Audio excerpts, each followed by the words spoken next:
دنیا بھر میں جیو ایکسپریس نیوز کے ناظرین کو اپنے نیوز کاسٹر مجزین حسین بلال کی طرف سے السلام علیکم۔ خبر شامل کرتے ہیں گلگت بلتستان سے، جہاں مرکزی رہنما و چیف آرگنائزر پاکستان تحریک انصاف سیف اللہ خان نیازی کی خصوصی ہدایت پر انصاف یوتھ ونگ کے مرکزی صدر مولا بخش سومرو، جنرل سیکرٹری محمد عارف رند کی طرف سے ڈیجیٹل الیکشن سیل کا قیام عمل میں لایا گیا۔ معاون خصوصی وزیر اعظم پاکستان زلفی بخاری کا ڈیجیٹل الیکشن سیل کا دورہ۔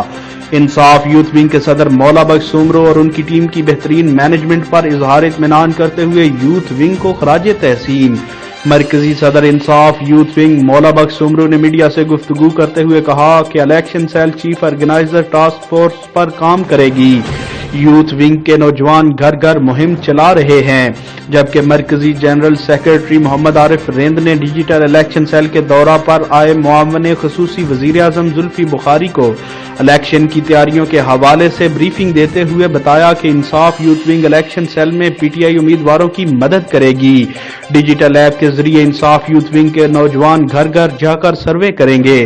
سروے سے الیکشن سے قبل امیدوار کی پوزیشن کا اندازہ ہو جائے گا، جہاں کمزوری نظر آئے گی اسے بہتر کیا جا سکے گا، جس پر زلفی بخاری نے انصاف یوتھ ونگ کی قیادت مولا بخش سومرو، محمد عارف رند و دیگر ٹیم کی کارکردگی کو سراہا اور کہا کہ عمران خان کے یہ ٹائیگر پارٹی کا سرمایہ ہیں اور فخر ہیں۔